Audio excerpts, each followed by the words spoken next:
महीना इससे ज्यादा नहीं लेगा, बाबा कार्य सफल कर। विश्वास रखकर शिव बात श्रेष्ठता में कही गई है। सांप के फन में जहर होता है, बोलो सही है कि? मधुमक्खी के डंक में जहर होता ही है, बिच्छू की पूंछ में जहर होता है। पर मनुष्य छल करने वाला होता है, कपट करने वाला होता है, एक दूसरे को धोखा देने वाला, झूठ बोलने वाला, छल करने वाला जो होता है, उसके तो रोम रोम में जहर कब कहां से डसेगा मालूम नहीं। सांप को तो पहचान कर कह दोगे कि ये काटने वाला है, बोलो सही है कि गलत है?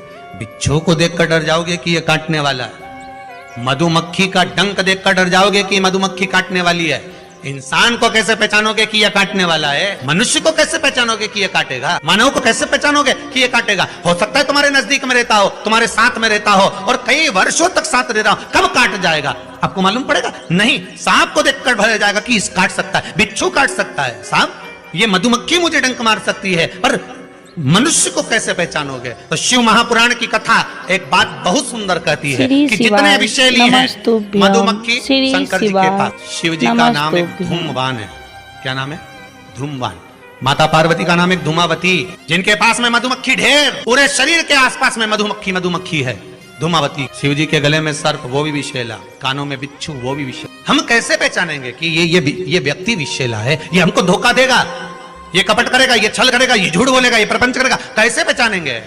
शिव महापुराण की कथा कहती है हमें पहचानना नहीं। सांप डसेगा, ये उसका काम, मधुमक्खी काटेगी, डंक मारेगी, ये उसका काम है, बिच्छू डंक मारेगा, ये उसका काम है, और मनुष्य हमको छलेगा, झूठ बोलेगा, कपट करेगा, हमारे साथ धोखा करेगा, ये उसका काम है। पर एक बात याद रखना, सांप का जहर उतारने वाले का नंबर अपने पास काटेगा, तुरंत उसके पास पहुंच जाना, फोन लगा के मैं आ रहा हूं, काट खाया। बिच्छू काटे, बिच्छू वाले का नंबर अपने पास रख लो, जैसे ही काटे तुरंत उसके पास पहुंच जा। मधुमक्खी काटे, तुरंत उसके पास पहुंच जा। उसी तरह मनुष्य जब काटे तो श्री शिवाय नमस्तुभ्यम मंत्र याद रखना, बस जहर उतर जाए। शिव है, औघड़ी है, दयालु है, दातार है, कृपा का सागर। ऐसा कोई कार्य नहीं जो बाबा नहीं करते। एक बात अपने ध्यान में रखिएगा, जिस समय पर आपको लगे कि कोई समस्या बहुत बड़ी आके खड़ी हो गई है, बहुत बड़ी समस्या, आपकी दृष्टि में लग रहा है कि आपको ये समस्या बहुत बड़ी है, आपकी दृष्टि में आपको ऐसा महसूस हो रहा है कि ये समस्या बहुत बड़ी है और इसका कोई हल नहीं निकल रहा, सब जगह से होकर आ गए, हर जगह जाकर निवेदन कर लिया, विनती कर ली, और वो समस्या आपको लगता है कि बहुत बड़ी है, तो शिव महापुराण की कथा कहती है, महाराज बेलपत्री के पेड़ के नीचे एक छोटा श्री शिवाय नमस्तुभ्यम, श्री शिवाय बेलपत्री के पेड़ के नीचे आप अगर सोचो कि भाई मैं ब्राह्मण हूँ, सफेद मिट्टी का शिवलिंग बनाना है, स्त्री हूँ, लाल मिट्टी का शिवलिंग बनाना है, या वैश्य हूँ, पीली मिट्टी का शिवलिंग बनाना है, या शूद्र हूँ तो काली मिट्टी का शिवलिंग का निर्माण करना है। शिव महापुराण की कथा कहती है, लिंग पुराण कहती है, नर्मदा पुराण कहती है कि बेलपत्री के पेड़ के नीचे आप जिस शिवलिंग का निर्माण करें उसके लिए आपका वर्ण नहीं देखना, आपको तो बेलपत्री के नीचे की ही मिट्टी ले लेना, फिर वो जिस कलर का। अगर आप घर में शिवलिंग का निर्माण कर रहे हो तो आपको वर्ण देखकर मिट्टी लेना है कि हम ब्राह्मण है तो सफेद मिट्टी का शिवलिंग बना ले, वैश्य है पीली मिट्टी का बना ले, क्षत्रिय है लाल मिट्टी का बना ले, शूद्र है तो काली मिट्टी का बना ले। पर अगर कोई समस्या बड़ी विकट है और आपको लगता है कि इसका कोई हल नजर नहीं आ रहा, इसका कोई हल ही नहीं दिख रहा, और ऐसा लग रहा है कि ये उलझते जा रही है गुत्थी, अब सुलझना नहीं है, अब उलझते गए, और लगे कि अब ये सुलझना नहीं है, और अब ये कोई, हमने जितनों को बोला कोई नहीं सुलझा सका, हमने बहुत सोर्स फोर्स सब लगा लिया, तब एक बेलपत्री के पेड़ के नीचे या तो सोमवार को या सोमवार की अष्टमी पड़े उस दिन, या फिर प्रदोष के दिन, प्रदोष काल में इनका निर्माण कर। महाराज 5 सफेद फूल, काली तिल, एक यज्ञोपवीत, पंचामृत स्नान कराने के बाद बाबा को समर्पित कर कर, बाबा से निवेदन कर कर, घी का दिया लगाकर, विनती कर कर, उस शिवलिंग से निवेदन कर कर बाबा को अर्ध परिक्रमा देना है बेलपत्री। कितनी परिक्रमा देना है? आदि परिक्रमा बेलपत्री की। आदि परिक्रमा कैसे? जैसे शिवलिंग का निर्माण आपने यहाँ करा तो सामने बैठकर अगर आप उठे हो तो आधा बेलपत्र के पीछे जाना और वापस लौट कर आ जाना, पूर्ण परिक्रमा नहीं, अर्ध परिक्रमा कर कर शिवलिंग को नमन कर कर, दीप जब ठंडा हो जाए शिवलिंग को उठाकर श्री निवेदन शिवाय कर विश्राम कर दीजिए। उस नमस्तुभ्यम कार्य को श्री बोलकर शिवाय शिवलिंग को जल में विसर्जन नमस्तुभ्यम। करना। कौन सा कार्य जो सब दूर से आप हार गए और लगा कि अब इसके सिवाय कोई सार तत्व नहीं है, तब करना ये उपाय। निवेदन कर कर आओ। मुझे विश्वास है ज्यादा से ज्यादा अगर समय मेरे बाबा ने लिया ना तो 2 महीना, 1.5 महीना, 2.5 महीना, इससे ज्यादा नहीं लेगा। बाबा कार्य सफल कर ही कर शिव की आराधना कर, करुणा सागर शंकर, विश्वास रखकर आपने अगर भाव प्रकट कर कोई भी उपाय आप कर रहे हैं उसमें आपकी विश्वासता होना चाहिए, उसमें आपका भरोसा होना चाहिए, उसमें आपकी दृढ़ता होना चाहिए। यदि विश्वास प्रबल है, प्रेम जब अनंत हो गया, रोम रोम संत हो गया। विश्वास जब दृढ़ होता है तब भगवान मिलता जरूर। आपका भरोसा अगर दृढ़ है। महापुराण में वृंदा का चरित्र आता है। गंधर्व के वृंदा जब रोती भगवान से कहती है कि आपने मेरा सात्वित्व डिगा दिया और मैंने आप पर विश्वास करा था। भगवान विष्णु ने कहा था कि वृंदा के पति को मारना है, तो शंकर भगवान कहते हैं शिव महापुराण में, मैं वृंदा के पति को नहीं मार सकता क्योंकि वो सात्वित्ववान है। उसकी सात्वित्वता की किसी भी रूप में प्रखरता है। अगर आपकी दृढ़ता, आपका विश्वास अगर प्रबल है तो दुनिया में कौन बाल बक्का करेगा। एक माता जी की आदत थी, वो सुबह से उठती थी और जम जम के दरवाजा खोल के चिल्लाना चालू कर देती थी, आरा जय हो भोलेनाथ, जय हो कुबेर भंडारी, जय हो महाकाल राजा, जय हो विश्वनाथ, बड़ी कृपा करी प्रभु आपने, बड़ी कृपा करी। खूब चिल्ला चिल्ला के बोले। आने वाले समय में वो एक माइक लिए, ऐसा माइक लिए, और उसने अपने अपने मोहल्ले में 2-3 जगह ऐसे डब्बे रखे ना, इसमें के 2-3 रख दिए घर की छत पे, और वहीं से चिल्लाए जम जम के। सुबेरे उठे और मुंह धोया नहीं धोया और बाहर आके चिल्ला। अब इसके कारण इसके पास में एक पड़ोसी रहता था, वो कभी भगवान को नहीं मानता था। इतना दुखी हो गया जिसके कारण परेशान हो गया। ये चिल्लाना चालू करे सुबह 5:30-6 बजे से। अब वो बेचारा बड़ा दुखी। श्री शिवाय नमस्तुभ्यम श्री शिवाय लड़ने भी बैठ नमस्तुभ्यम। लड़े कैसी, वो चिल्लाए, गालियां दे, और ये चिल्लाए वाह वाह प्रभु बड़ी कृपा करी।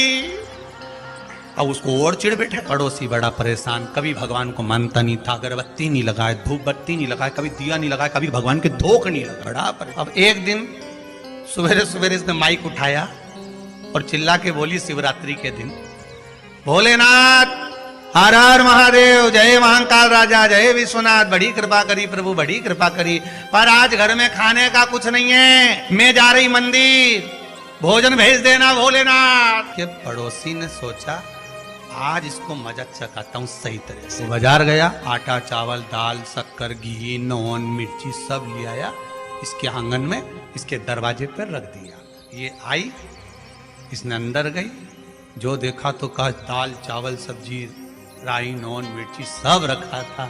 फिर माइक लाई, फिर चिल्लाने लगी, हर हर महादेव, मारे महादेव, जय हो मेरे महाकाल राजा, जय हो मेरे काशी विश्वनाथ, जय हो मेरे कुबेर भंडारी, बड़ी कृपा कर दी, खाने का सामान भेज दिया, बड़ी कृपा करी। इतने में पड़ोसी दौड़ कर आया, मूर्खों जैसी बात मत कर, कोई भगवान नहीं आया, वो तो मैं ला कर रखा, वो तो मैंने ला के रखा, तू तो भगवान से कह के गई थी, कहाँ का भगवान आ गया। इतने में इसने फिर माइक उठाया, हर हर महादेव, जय हो महाकाल राजा की, जय हो काशी विश्वनाथ की, जा खोलने से भी दान करवा दिया। गजब, ये कभी महादेव के नहीं माने, इसे आटा चावल दिलवा दिया, बड़ी गजब कृपा कर, बड़ी। उसने कहा तेरा भगवान आया था देने, मैंने रखा, मेरा जय जयकार कर। उसने कहा मैंने तो महादेव से कहा था, महादेव ने तुझे कहा, तूने लाके रखा। श्री शिवाय नमस्तुभ्यम श्री शिवाय नमस्तुभ्यम। आइए भक्तों, आज सुनते हैं मंगलवार के दिन सुनी जाने वाली श्री हनुमान जन्म की कहानी। राम भक्त हनुमान बल बुद्धि तथा विद्या के स्वामी है। कहा जाता है कि देवताओं में उन्हें सदैव अजर तथा अमर रहने का वरदान प्रदान किया है। यही कारण है कि कलयुग में भी उनके होने का संकेत कभी न कभी हमें मिलता ही रहता है। इनकी आराधना भगवान शिव के रुद्र अवतार के रूप में की जाती है। पौराणिक कथा के अनुसार राजा दशरथ के जब कोई संतान नहीं हुई, तब उनके कुल गुरु महर्षि वशिष्ठ ने पुत्र यज्ञ के आयोजन का परामर्श दिया। दूर दूर से इस यज्ञ में भाग लेने के लिए एक से एक विद्वान महात्मा आए तथा यज्ञ को सफलतापूर्वक पूरा किया। यज्ञ की समाप्ति के बाद उसी कुंड में अग्नि से देव अपने हाथ में प्रसाद रूपी खीर को लेकर प्रकट हुए और प्रसाद को राजा की तीनों रानियां रानी कौशल्या, सुमित्रा तथा केकई को बांट दिया। कौशल्या तथा रानी केकई ने तो अपना अपना भाग खा लिया, किंतु जैसे ही सुमित्रा ने अपने हिस्से का प्रसाद उठाया तभी अचानक आकाश से गरुड़ पक्षी आया और उस प्रसाद को अपनी चोंच में दबाकर पुनः आकाश की ओर उड़ गया। ठीक उसी समय एक पर्वतीय स्थान पर महारानी अंजना पुत्र प्राप्ति हेतु तपस्या कर रही थी। वह प्रसाद गरुड़ से छूटकर उनकी गोद में आ गिरा। अंजना को लगा कि यह उनकी तपस्या का फल है। उन्होंने उस प्रसाद को ईश्वर का आशीर्वाद समझकर उसे खा लिया, जिससे उन्हें हनुमान जी पुत्र रूप में प्राप्त हुए। उधर सुमित्रा को निराश देखकर रानी कौशल्या तथा केकई ने रानी सुमित्रा को अपने प्रसाद में से थोड़ा थोड़ा भाग दिया। इसी कारण रानी सुमित्रा को दो जुड़वा संतान के रूप में लक्ष्मण तथा शत्रुघ्न पैदा हुए। साथ ही राजा दशरथ की रानी कौशल्या को श्री राम तथा केकई के भरत पुत्र रूप में प्राप्त हुए। एक अन्य कथा हमें बताती है कि देवताओं के राजा इंद्र ने स्वर्ग लोक में बहुत सी अप्सराएं रहा करती थी।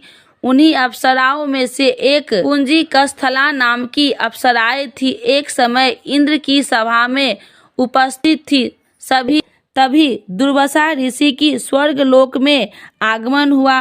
देवराज इंद्र तथा ऋषि दुर्वासा के बीच बात चल रही थी कि अप्सरा पुंजी कस्थला अपने चंचल स्वभाव के कारण एक स्थान पर न रहकर इधर उधर आ जा रही थी। उसने दुर्वासा ऋषि को क्रोध में आ गया और अपने ध्यान से विघ्न पड़ने के कारण उन्होंने पुंजिका स्थला को बानरी के जाने को श्राप दिया। ऐसा सुनते ही वह रोने लगी तथा क्षमा याचना करने लगी। तब राजा इंद्र तथा अन्य देवताओं की प्रार्थना करने पर ऋषि दुर्वासा का क्रोध शांत हुआ और उन्होंने कहा कि दिया हुआ श्राप तो वापस नहीं लिया जा सकता, लेकिन मैं तुम्हें आशीर्वाद देता हूँ कि तुम्हारे जन्म पृथ्वी लोक पर वानर श्रेष्ठ राजा विराट यहाँ होगा।